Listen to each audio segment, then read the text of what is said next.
Welcome.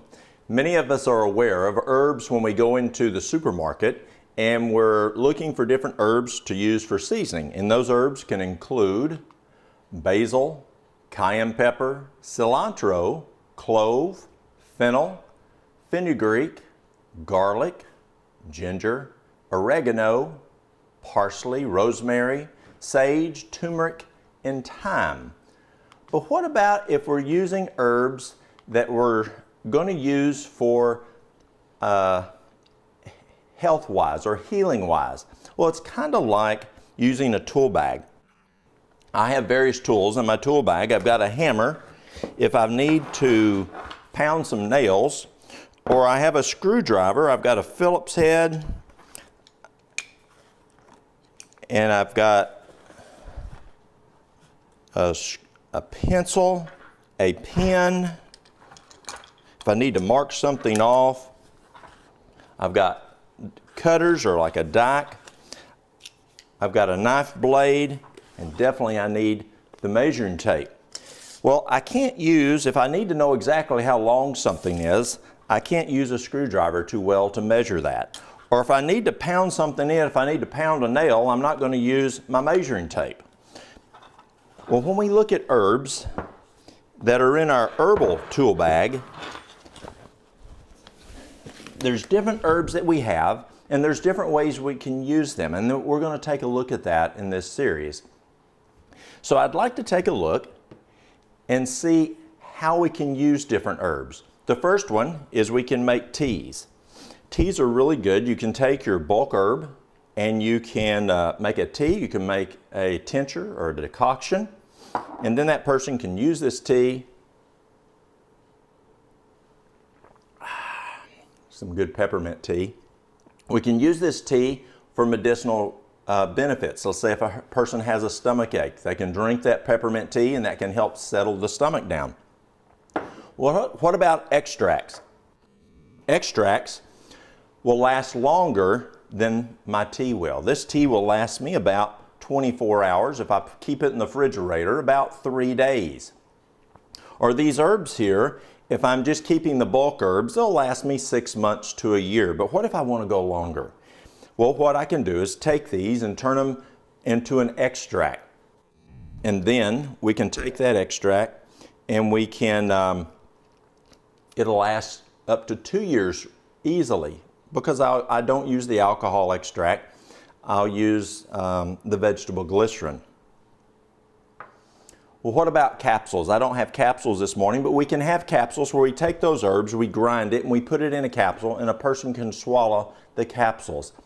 And that works well for some people, but a lot of folks don't like capsules, or maybe kids may have problems swallowing capsules. So that's an option, but we have different tools for different needs.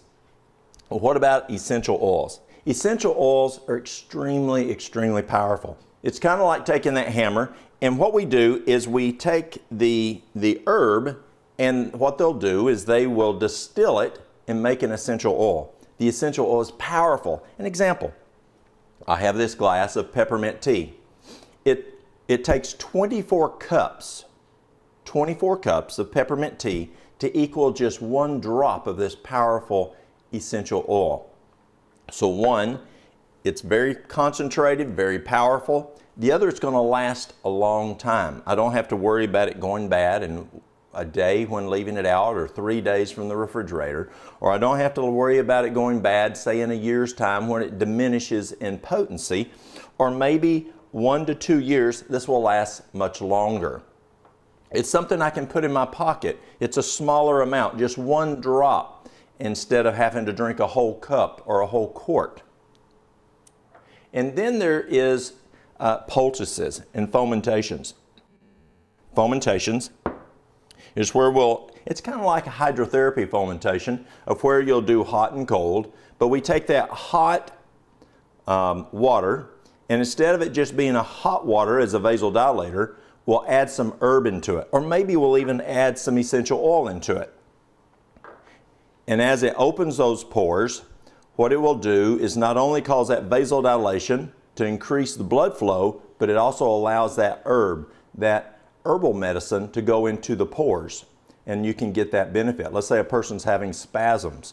Well, we'll use, say, lobelia tea, and we'll make a fomentation with lobelia, and that will help with that spasm, that leg spasm or that back spasm. People are sometimes concerned as they look at herbs, are herbs safe? People have told them maybe herbs could be too strong. They're not researched enough. Well, actually they are. Have you ever heard of the physician's desk reference? It's what docs use as they determine what pharmaceuticals to give to you, what drugs to give to you, how much to give to you. It's in their physician's desk reference. Well, the same company who makes the PDR for medicine makes a PDR for herbal medicine.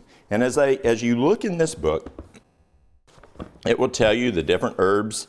It will tell you what parts of the plants to use. It will tell you dosing.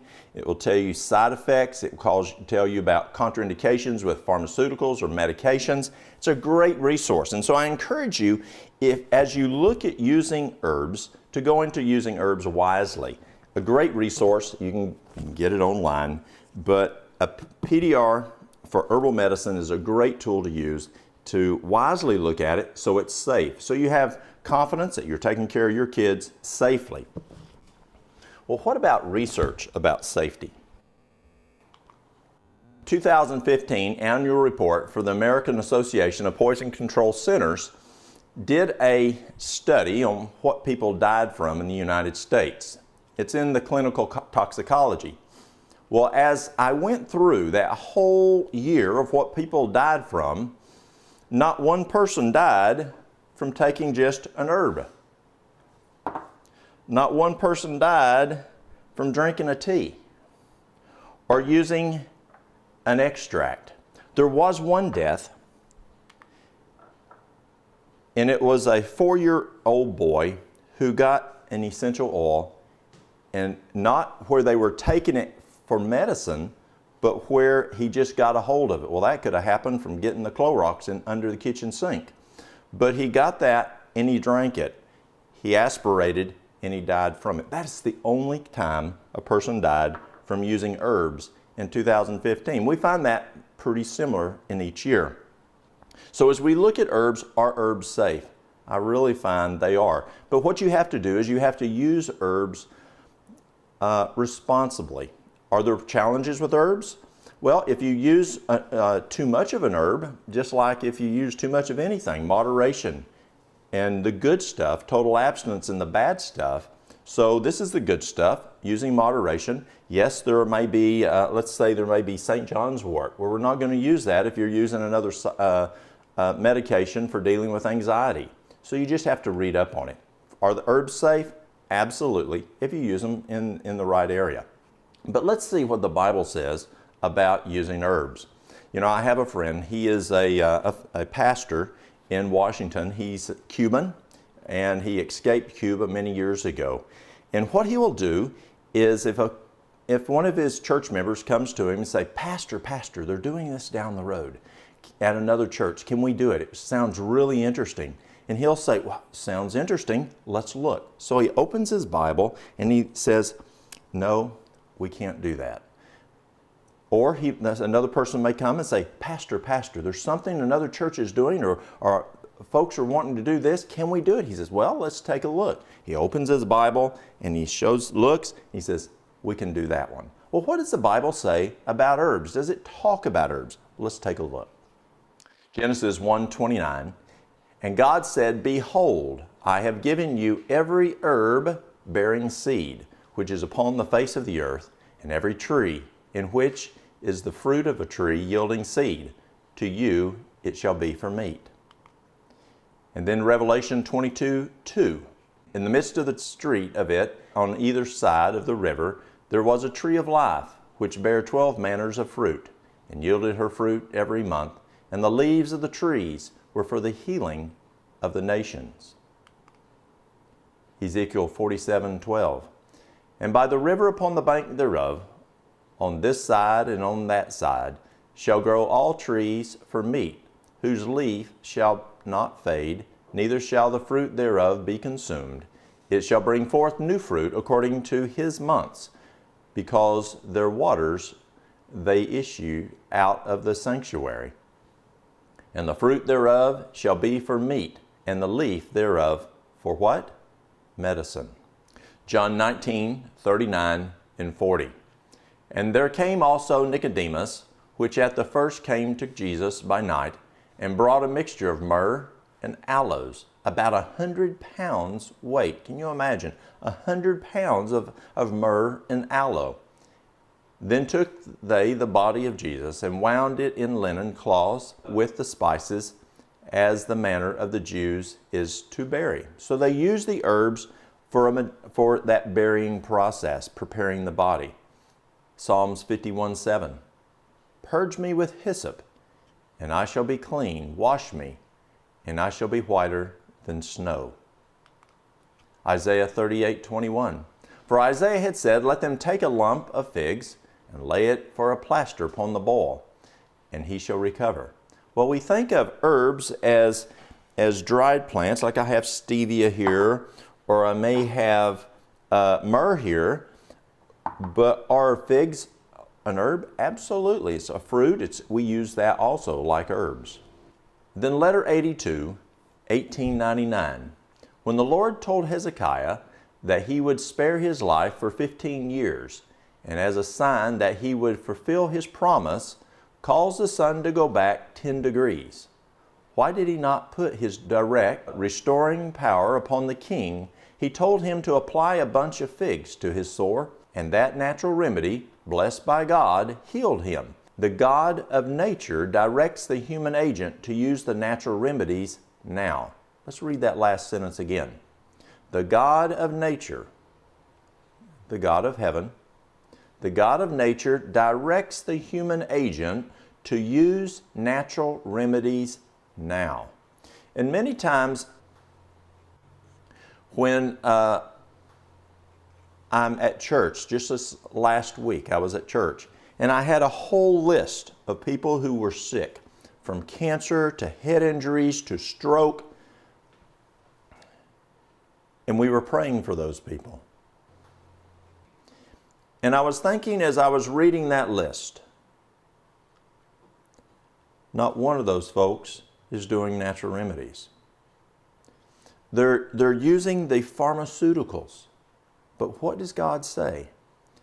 And what the people were asking was for a direct miracle, for God to touch them, as he could have touched Hezekiah. But God chose with Hezekiah to use a natural remedy, to look at that issue of faith, to use that natural remedy. And he's asking for that today. But are we doing it? Are we just saying, God, heal this cancer? God, heal this stroke, because the medicine's not working? The God of nature directs the human agent to use natural remedies now. pH 144, 13.1. The true method for healing the sick is to tell them of the herbs that grow for the benefit of man. What is that now? The true method for healing the sick. So there must be a false method. So the true method for healing the sick is to tell them of the herbs that grow for the benefit of man. Scientists have attached large names to these simple preparations, but true education will lead us to teach the sick that they need not call in a doctor any more than they would call and a lawyer. They can themselves administer the simple herbs if necessary. So as we look at these herbs, as we're having a problem, are we grabbing garlic if we need to boost our immune system? Are we grabbing allicin if we need to boost our immune system? Or are we going down to the doctor and saying, give me a Cipro, give me vancomycin? They can themselves administer the simple herbs if necessary.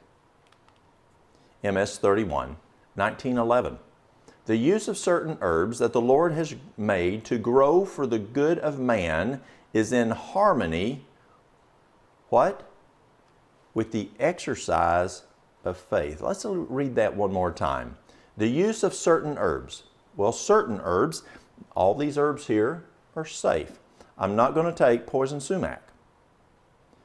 The use of certain herbs that the Lord has made to grow for the good of man is in harmony with the exercise of faith. A cup of tea made from catnip herb will quiet the nerves. Hop tea, or hops, will induce sleep. Hop poultices, like a poultice over here, or where we'll bind those up and we'll make a poultice. Hop poultices over the stomach will relieve pain. If the eyes are weak, if there is pain in the eyes or inflammation, soft flannel cloths, wet in hot water and salt will bring relief quickly. When the head is congested, if the feet and limbs are put in a bath with a little mustard, relief will be obtained. There are many more simple remedies which will do much to restore healthful action to the body. All these simple preparations the Lord expects us to use for ourselves, but man's extremities are God's opportunities. Now, let's look at that. There are many more. So she gave some examples, so there's many more that we can use.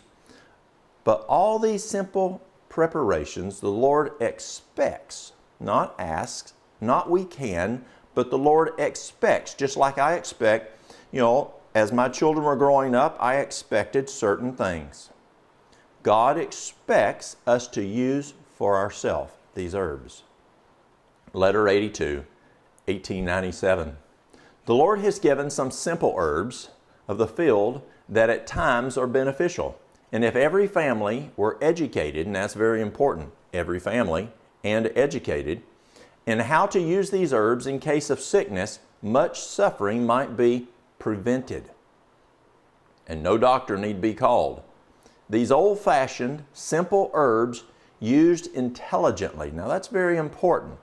We mentioned at the beginning that we need to read, we need to learn. You can use the PDR. There's many resources that we can use to learn about herbs. No, we just don't go using herbs without knowledge.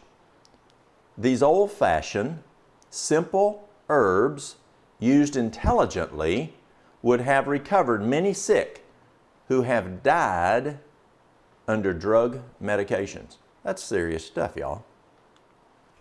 pH 144, 12.2. This is God's method. So we've got God's method and we have Satan's method. One or the other. That's the only two options there is. If you say it's your method, well, your method's either God's way or Satan's way. That's the only two options. This is God's method. The herbs that grow for the benefit of man, and the little handful of herbs kept and steeped and used for sudden ailments have served tenfold, yes, 100-fold. What does that say? Have served tenfold, yes, 100-fold better purposes than all the drugs hidden under mysterious names and dealt out to the sick. Now, I worked in healthcare for right at 20 years. And in that time, we used a lot of drugs. Is there a place for allopathic care? Absolutely. I also run EMS.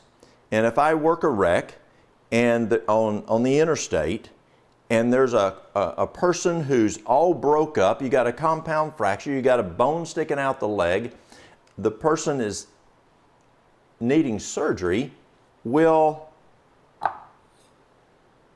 fenugreek fix the problem? No. Will peppermint tea fix that compound fracture? No. Will the extract fix the problem? No. That person needs surgery.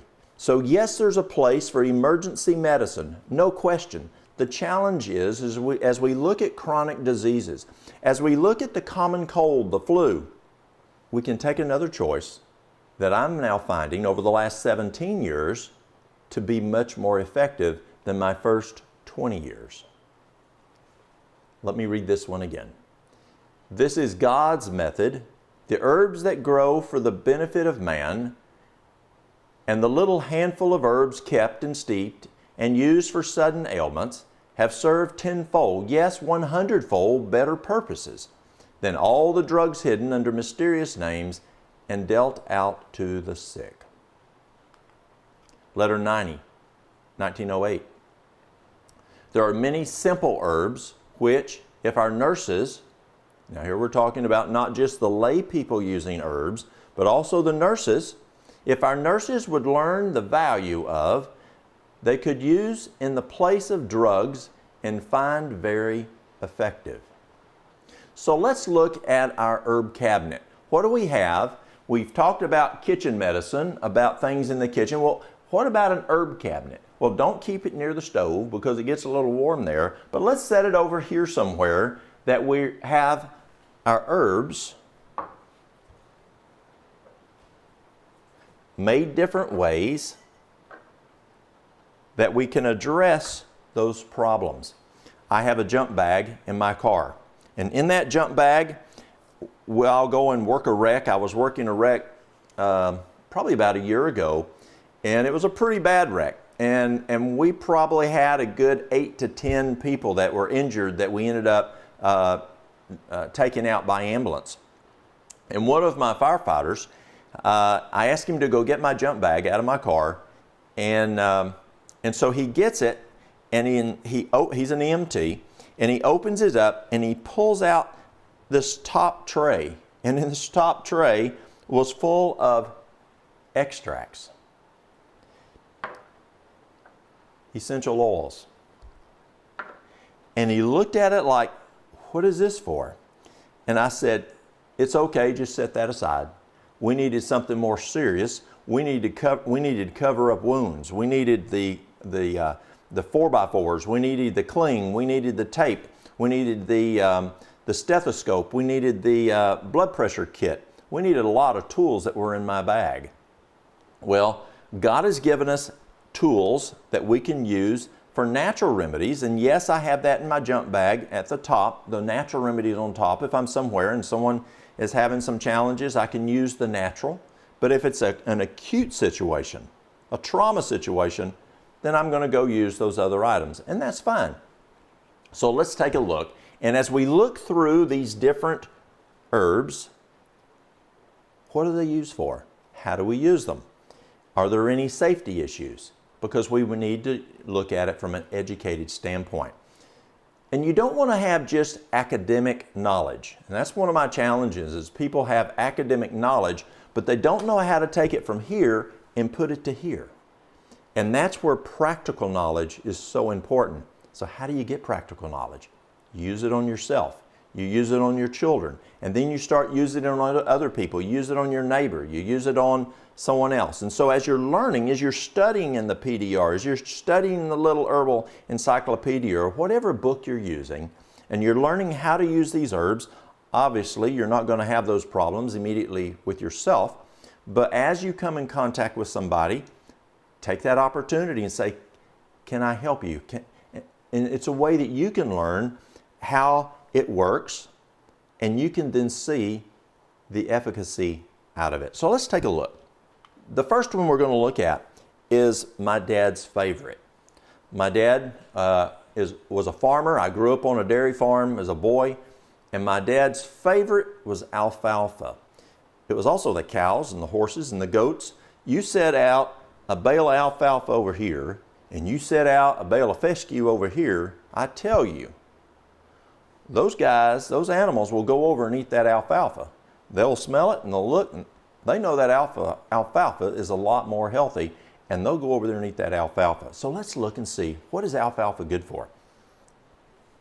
Alfalfa has a distinct smell to it. It takes me back to when I was a boy. Have you ever smelt bales of alfalfa?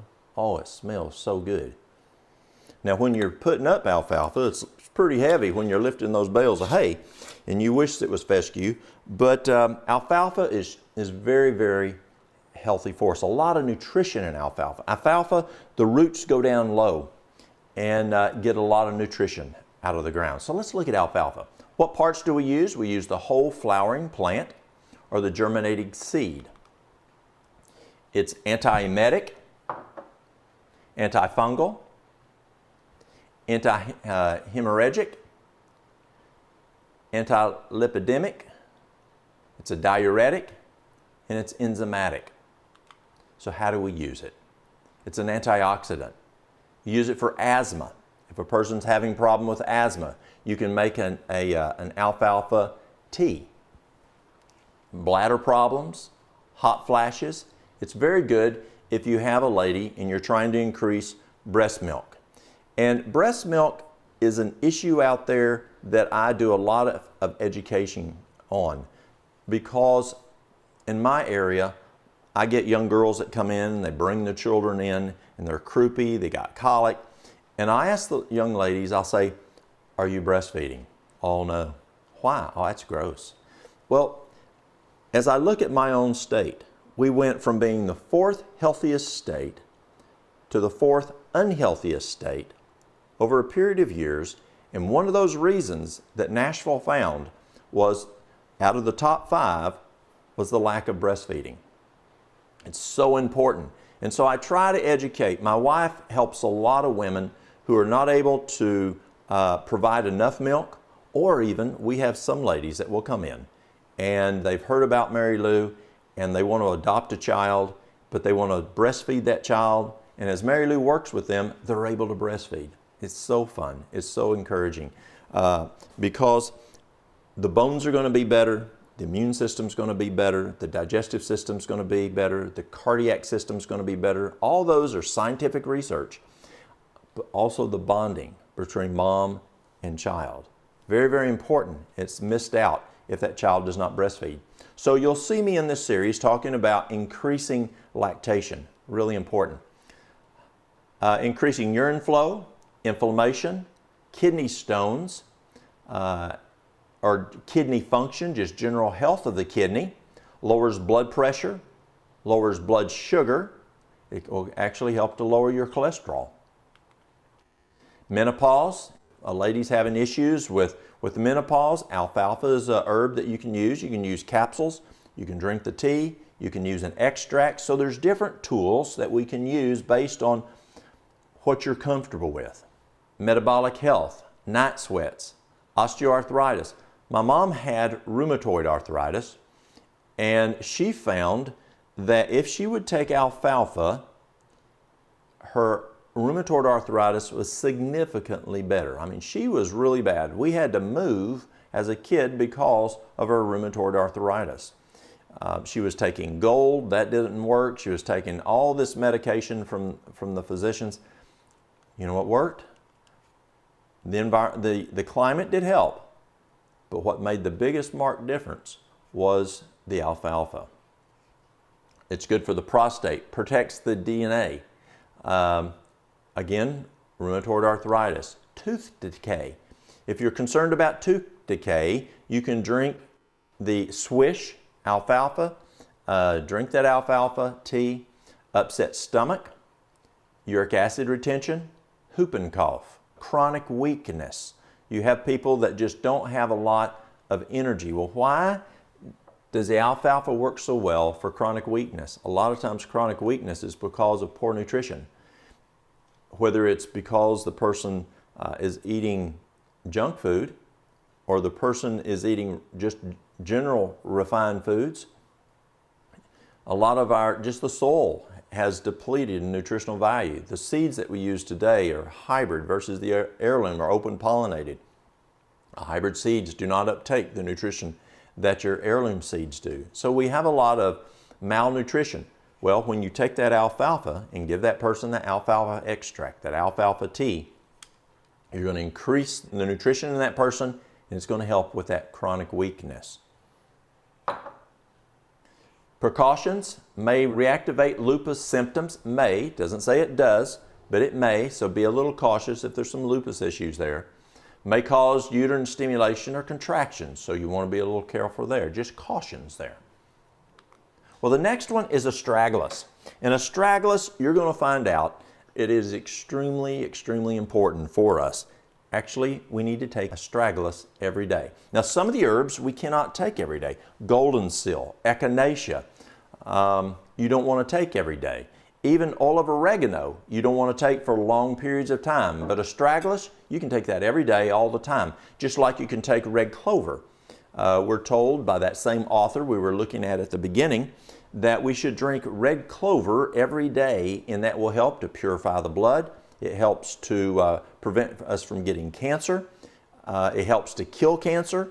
Well, astragalus is very, very good, and we can use that every day. What parts do we use? We use the root.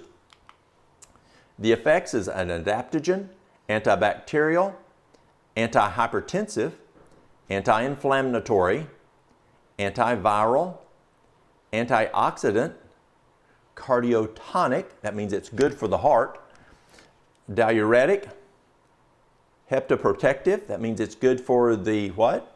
The liver. It is a immunostimulant. It's good for the adrenals.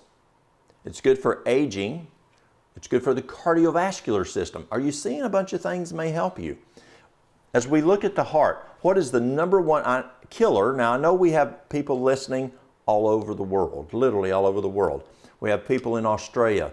We have people in Japan. We have people in Africa. I answered an email from a listener in Africa just last night that listens to Amazing Discoveries, that listened to Old Mountain Remedies. All over the world is listening.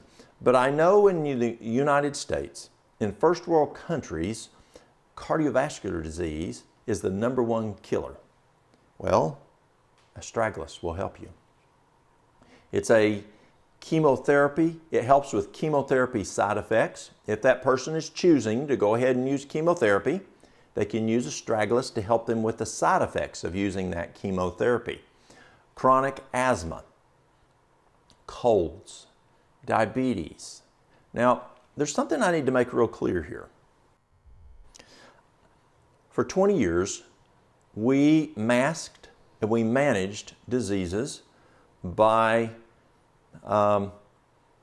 managing them pharmaceutically. An example, diabetes. I never saw a care plan that said reversing diabetes, the care plan was to manage the diabetes through a pharmaceutical drug.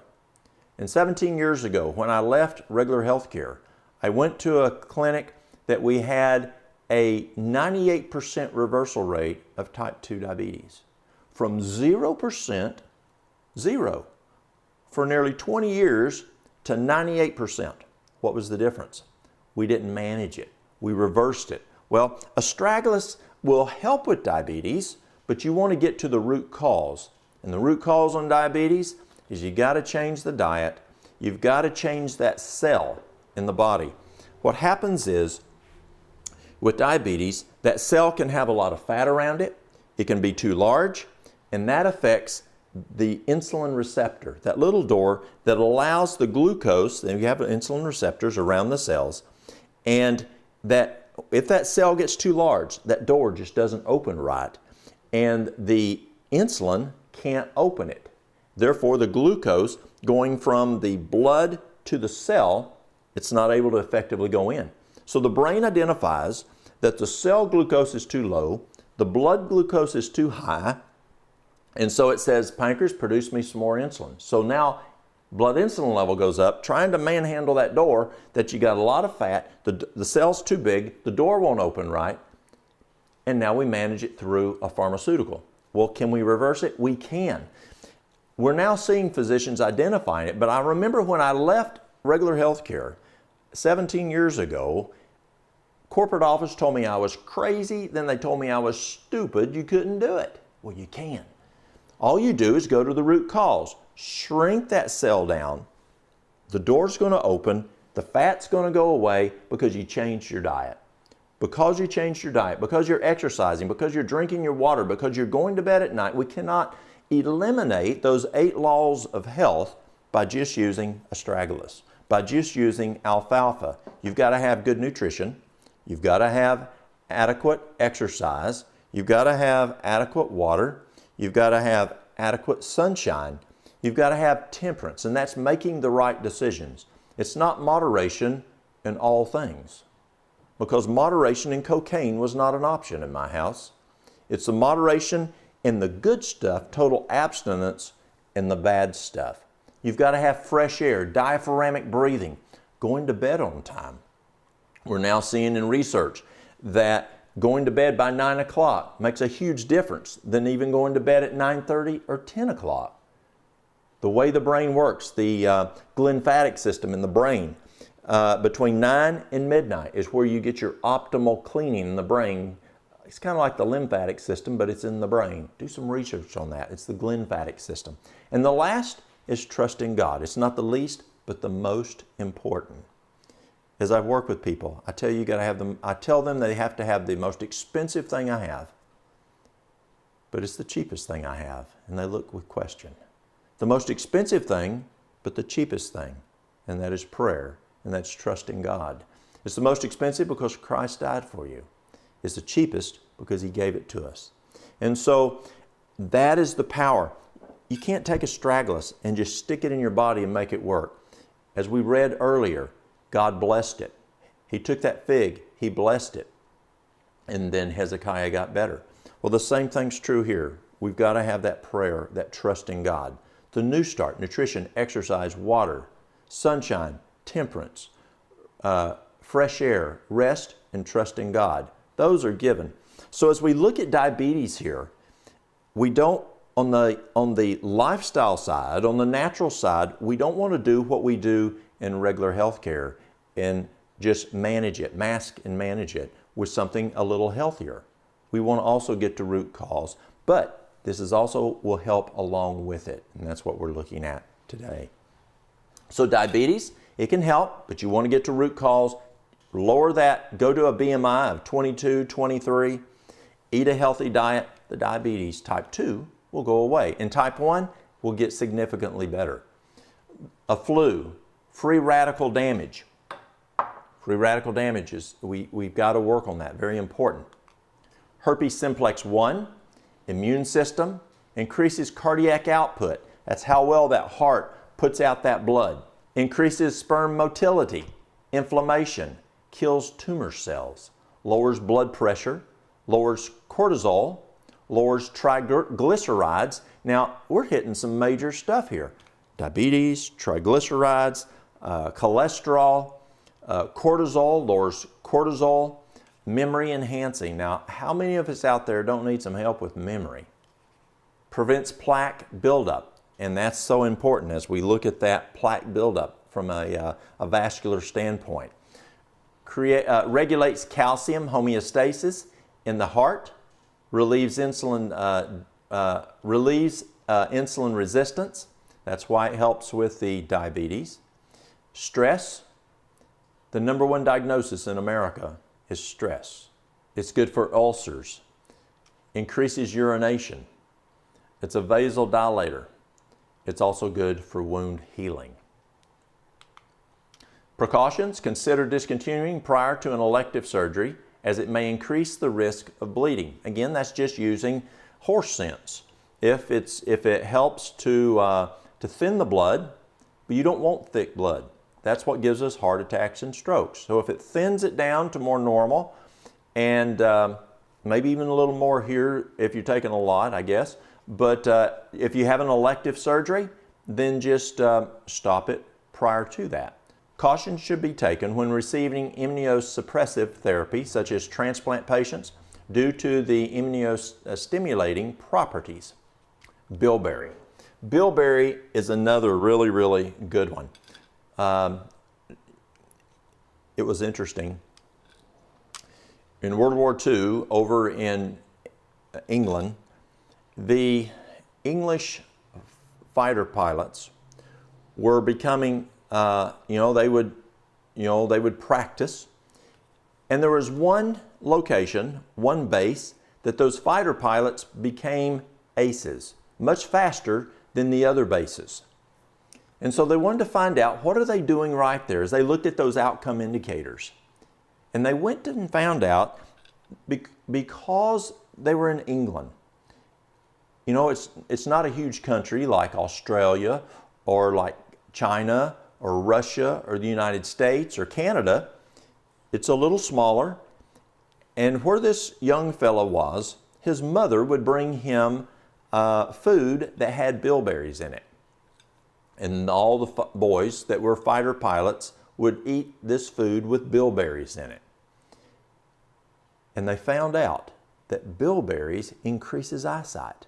And that's why those young fellows in the Air Force there in England became aces so much faster, because of the bilberries. They could see a whole lot better. So how do we use it? Use the dried leaves, or you can use the ripe or dried berries.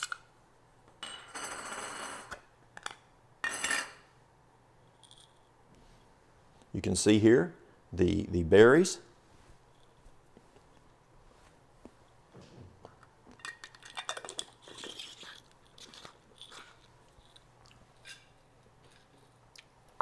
Pretty tasty. You can make a tea out of it. You can put it in your food. The effects: it's an antiseptic, it's an astringent, antioxidant, lowers the blood sugar, and it's a tonic. How is it used?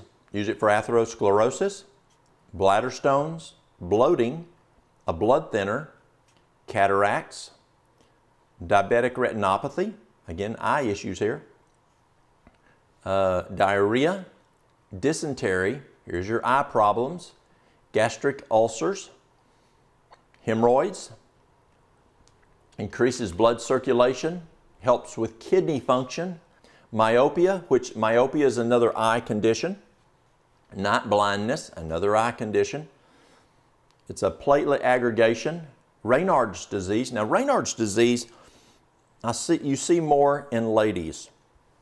And in the summertime, I'll have ladies come in, even down in the south, and it's hot in July or August, and they will have a pair of gloves on because they don't have adequate perfusion and their hands are cold. Well, bilberries is good for Raynaud's disease, scurvy, ulcers, varicose veins, vasoprotective, venous insufficiency, and wounds. Precautions: do not use leaves longer than 3 weeks at a time if you're using the leaves for teas.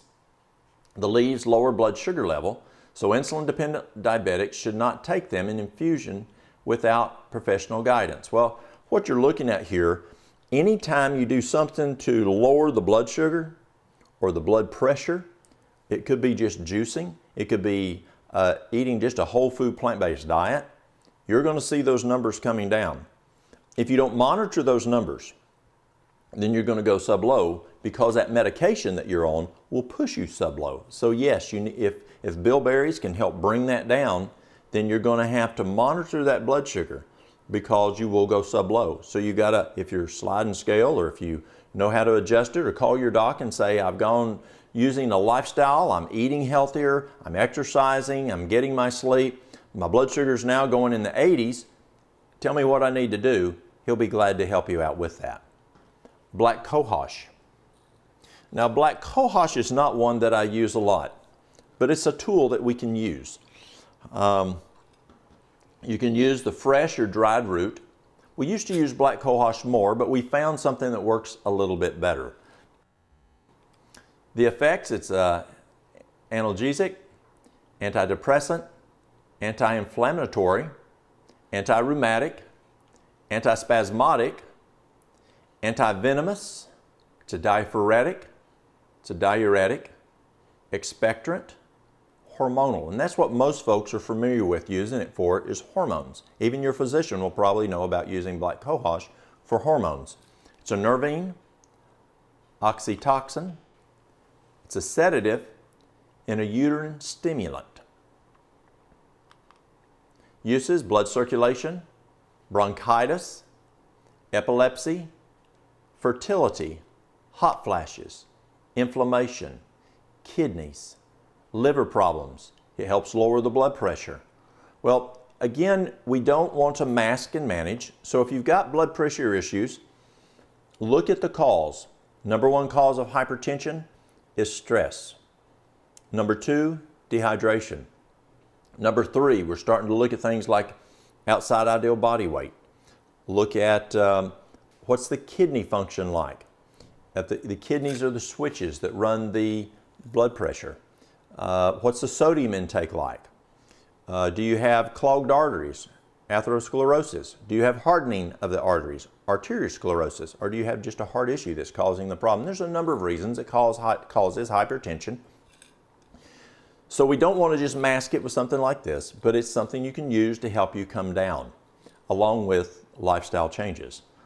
The lymph system, malaria, menopausal symptoms, mucus, muscular pain, nervous disorders, osteoporosis, peripheral circulation, ringing in the ears, spasms, uterine problems. It's a vasodilator. It's also good for yellow fever. Cautions: not to be taken during early pregnancy, except in combination with other herbs as directed and an experienced midwife or herbalist may advise you. Can be used in the final weeks of pregnancy to ease or induce labor, but not only under the supervision of an experienced midwife or herbalist, and that's very important there. And you can actually use that and glucohash together for that, but you want to make sure that someone knows what they're doing. I had a girl come in one day and she said, "I'm done." I said, "What?" She says, "I'm done." And she was ready. And she says, "I want that baby now. I want it to come out today."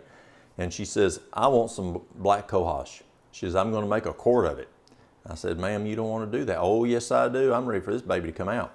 So I called a good friend of mine who's a midwife, Kathy Davies, and I called Kathy and I said, "Kathy, this lady wants to have that baby now and she wants a quart of black cohosh." She goes, "Oh, no, don't do that." I said, "Please talk to this girl." So she shared with her what she needed to do. Again, cautions: large doses can produce vertigo, tremors, low pulse, vomiting, nervous system irritation, headaches at the base of the skull. Black walnut. Now, most of us are familiar with black walnut hull powder, which we use for worms and parasites, but you can use various parts of the herb. You can use the bark, you can use the leaves, you can use the nut, and you can use the hull. It's antifungal, anti-inflammatory, antiparasitic, antiseptic. It's an astringent, a blood purifier, insecticide, laxative, and vermifuge.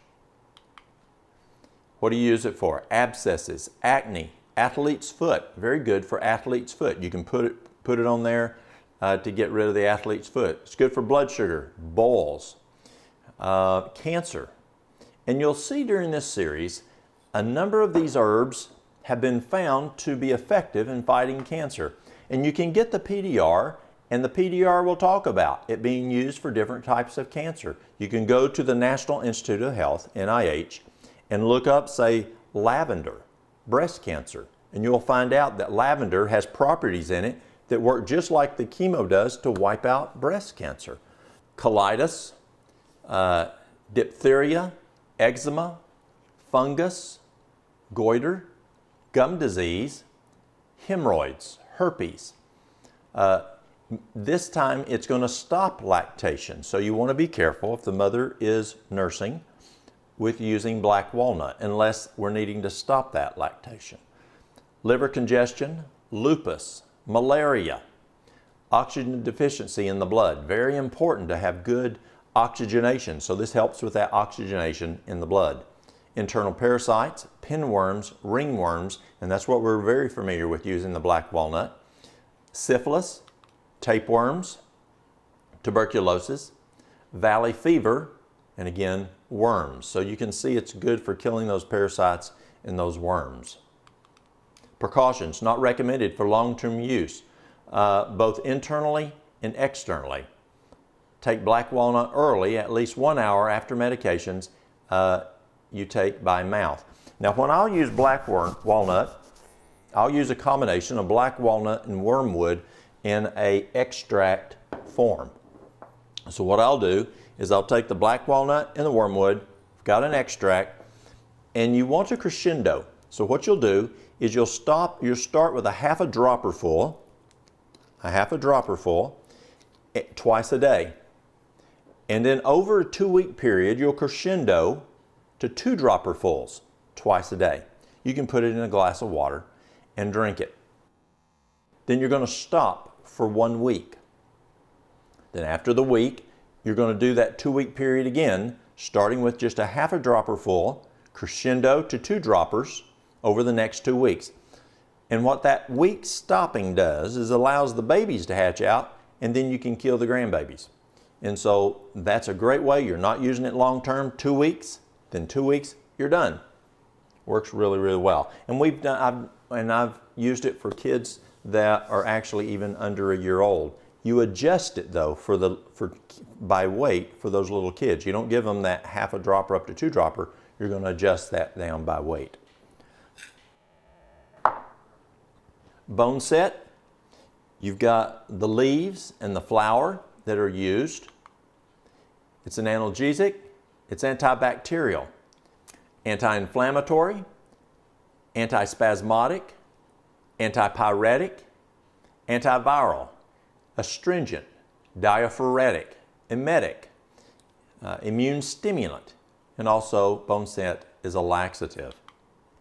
Uses is arthritic pain or for arthritis pain, bronchitis, coughs, cholera, colds. You can see you were dealing with a respiratory issue here. Constipation, encephalitis, fevers, fever treatment, flu, indigestion, inflammation. Anything we can do to attack inflammation is very, very important. I believe that inflammation is one of our major things that we need to address. Loss of appetite, malaria, measles, mucus buildup in the lungs, mumps, rheumatism, Rocky Mountain spotted fever, scarlet fever, stimulates white blood cells. That's very important. We want those white blood cells to be able to fight infection. So if a person's sick, it would be good to stimulate those white blood cells. Sweat inducer, tones inflamed tissue, typhoid fever, viral infections, worms, and yellow fever. Precautions, health risks or side effects following the proper administration of designated therapeutic doses are not recorded. So health risk or side effects following the proper administration of designated therapy doses are not recorded. So that means they don't have any problems that they've identified if you use the right amount. Burdock.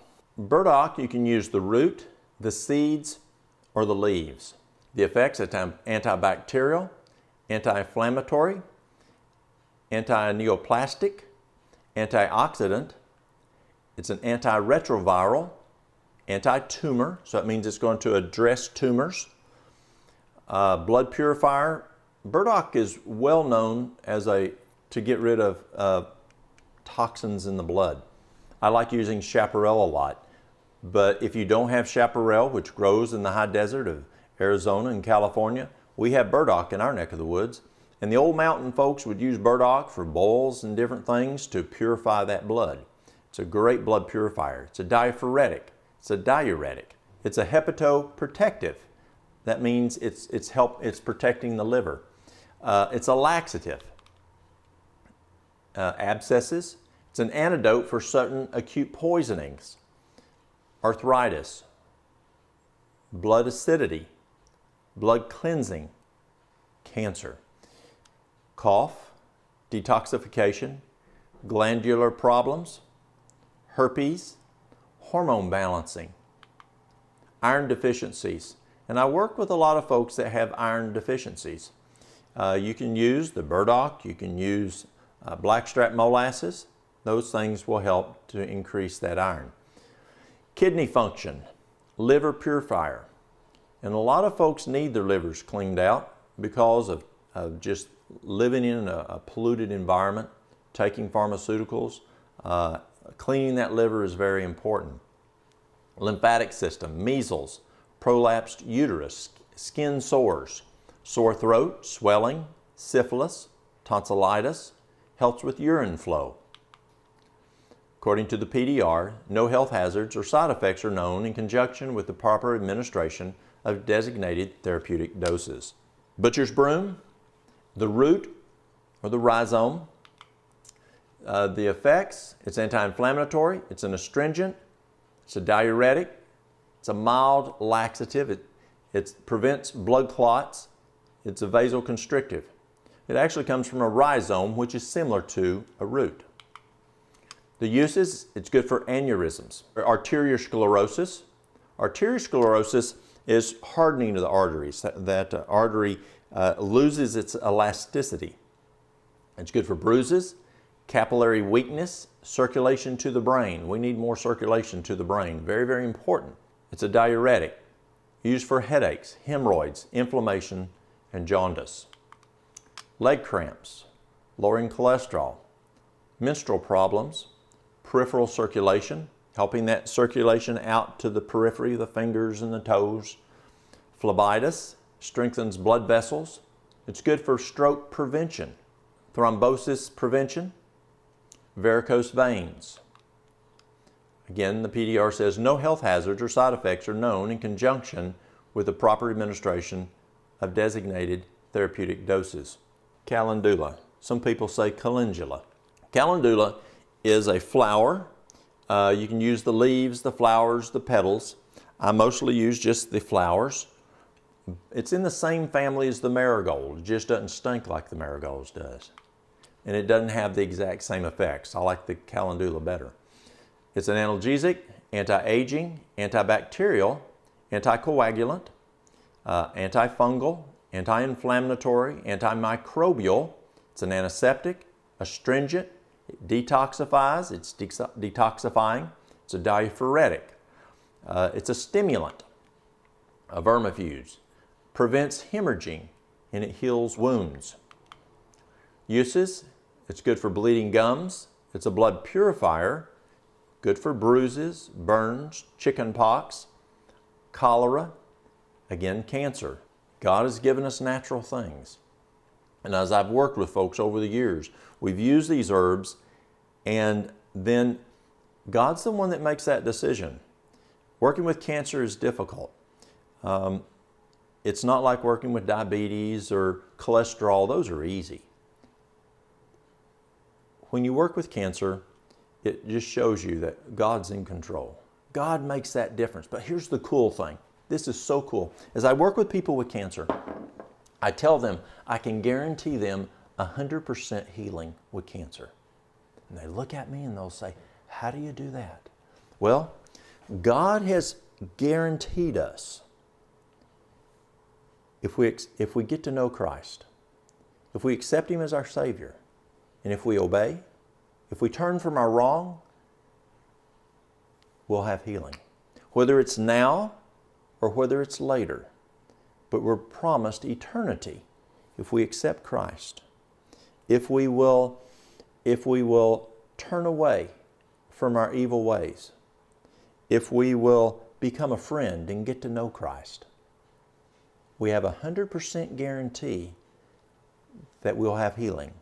Whether He heals using these herbs and hydrotherapy and the various things that we use, or whether it's when we wake back up when Christ comes. Isn't that exciting? As I work with people, every once in a while I work with folks that don't believe, that maybe their religion doesn't believe that in Christ. They don't believe in heaven. And those folks, they have no hope. But we have that blessed hope. And so, yes, we use herbs that can help, just as we learned this just earlier. We've got to do our part. And then God will make His decision, whether it's time now or time later, and then He'll bless when it's time. and then that part's off of us. So I encourage you, if you have cancer, or if a friend of yours has cancer, here's the number one prescription. Get to know Christ. Accept Him as your Savior. Turn away from your evil ways. Follow His ways, shall I say. Get to know Him as a friend. And I promise you, 100% guaranteed, you will be healed, either here on earth or at Christ's soon coming.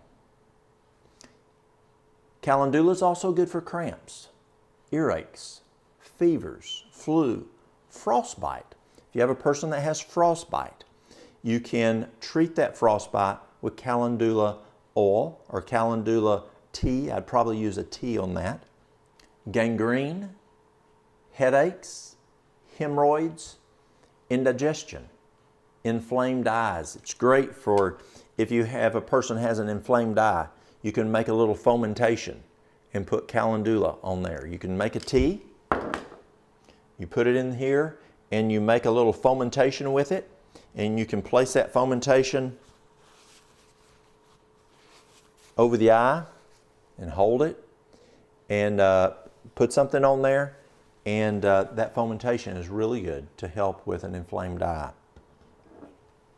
Jaundice, lupus, measles, delayed menstruation, pyorrhea, post-op healing. It's good to heal after post-op, so you can make again. You can take where that operation's been, you can take and use your calendula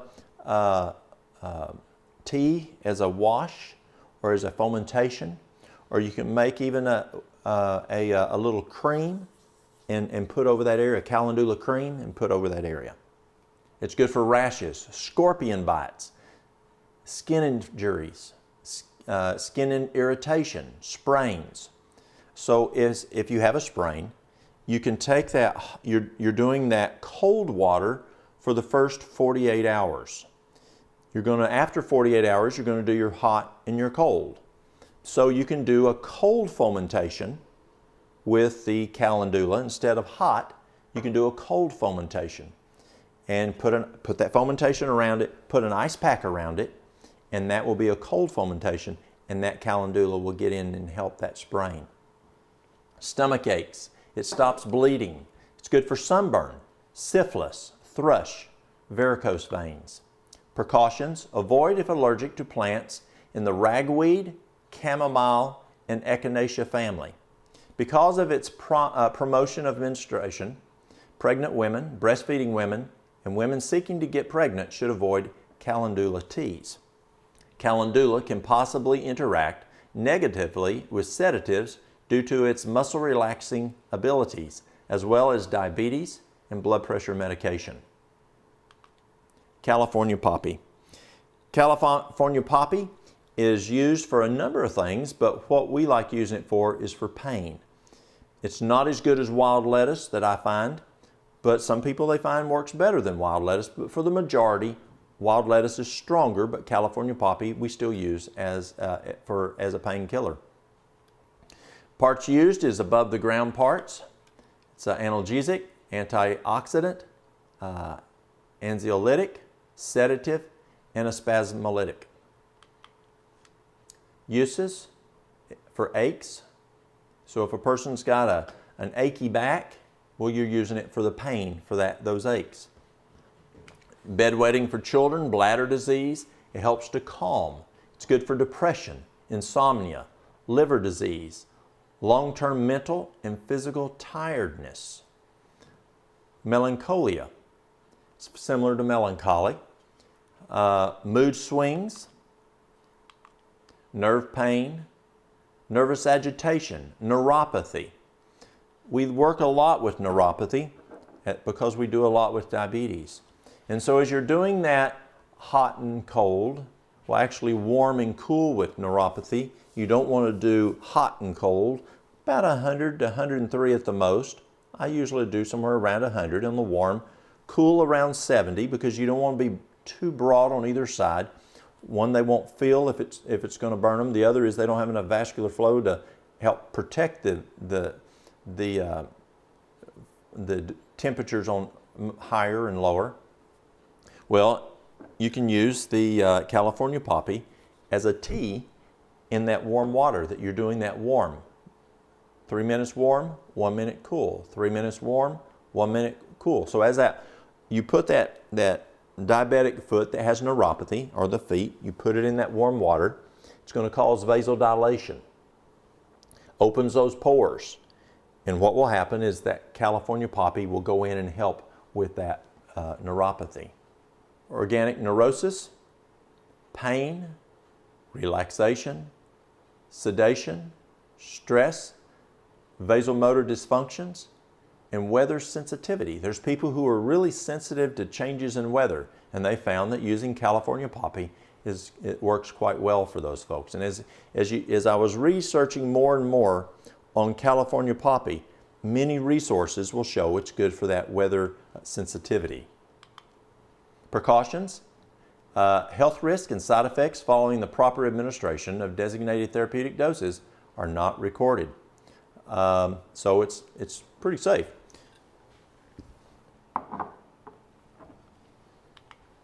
Catnip. I use catnip a lot for kids. Now catnip's a little different. With catnip, you want to make sure you use the proper amount. It's just 1 teaspoon per cup. 1 teaspoon per cup, not less, not more. If you make a tea, it doesn't work if it's according to the research. It needs to be 1 teaspoon per cup. These other guys, most of the other ones, you can vary a little, but this one you want to be right on the mark. You can use the herb or the leaves. The effects, anti-anxiety. It's an antibacterial, antidepressant, antipyretic, antispasmodic, antiviral, carminative, diaphoretic. It's a diuretic, immunomodulatory, sedative. It's a tonic. You can use it for acute bronchitis, asthma, blood pressure. Again, here's another one for cancer. Cataracts, chickenpox, colds, colic, and that's the one we use it a lot for, is colic and croup. I don't have croup on here, but it's also very, very good for croup. And what you do is, let's say you've got a little baby, a couple months old, and you'll make the catnip tea, and you'll take a teaspoon per cup of water, make that tea, strain it off, and give that little baby 1 to 2 teaspoons every several hours. And I have ladies come in. Most of the ones that come in, sometimes the mothers will come in because they were sent in by their mothers or grandmothers, but usually it's the grandmas come in. And they are mad as a cat on a tin roof. And they'll come in, they say, I'm tired of messing with this, we're going to fix that baby. And they'll come in, they'll get the catnip, they'll go home, fix it, and take care of that problem of colic or croup. Decrease cigarette desire. So if you have a person that's wanting to cut back on cigarettes, catnip is one of the items you can use. And there's some other things here that we can use for that also. Diarrhea, encourage menstruation, fevers, flagellants, flu, headaches, hemorrhoids, hiccups, hives, induced childbirth, insanity, jaundice, liver concerns, lung concerns, measles, mosquito repellent, nerves, nightmares, overexcited children. So if you're looking at something and they're wanting to give that child something for ADD, ADHD, try some catnip and see how that does. See if that calms that child down. Reduces swelling, scarlet fever, scurvy, sleeplessness, smallpox, sore breasts of nursing mothers, stomach aches, toothaches, tuberculosis, upset stomachs, and that works very well for children with upset stomachs or adults. I have adults come in, they'll drink catnip for upset stomachs. Vomiting, whooping cough, expels worms, and also yellow fever. Precautions, no health hazards or side effects that are known if taken in the proper amount. cayenne pepper. Cayenne pepper is really powerful stuff. Cayenne not only does its thing, but also it works as a catalyst. Remember in chemistry class we learned about you have this and this, that when you put them together they need to work, but you need a catalyst to make them work. Cayenne pepper is a great catalyst to make the herbs, when you use multiple herbs, to work even better. The part you use is fruit. Now you want to be cautious on cayenne because cayenne has different strengths. It may be 20,000 HUs, that's heating units, 20,000. That's what a lot of times you'll buy in the store. This one here is 90,000 heating units, so that's not a very strong one. I have some that are 130, I have some that are 180. I've got some that's been 300 and some thousand. I've had some that's 600 and some thousand. It goes up into the millions, literally in the millions in heating units. So as you're picking your cayenne pepper for whatever you're using it for, not just grab any cayenne out there. You want to find out what the heating units are, because you may adjust the amount based on the heating units, or it may be one that's too hot that you don't want to take internally, or you want to really dilute down if you're making a lotion. So watch your heating units. Cayenne pepper also, if taken internally, it doesn't damage the mucosa. It actually increases the healing of the stomach lining if taken raw. But if you cook the cayenne pepper, it then changes its chemical formula or format, and now it's an irritant to the mucosa. So if you put a little cayenne in your food, which is good for us, it's good for blood flow, it's good for the brain, it's good for the heart, add it after you finish cooking. Don't cook with the cayenne, because if you cook it, it now becomes an irritant, but if you put it in later and you don't cook it, then it actually helps the stomach to heal or have good health. Effects is analgesic, antibacterial, anti-inflammatory, antimicrobial, antioxidant, a detoxifier, gastroprotective, hyperemic, thrombolytic, and a vasodilator. It's used for alcoholism, arthritis, chilblains, difficulty swallowing, diarrhea, energy metabolism, fibromyalgia. It fights colds, fights flus, H. pylori.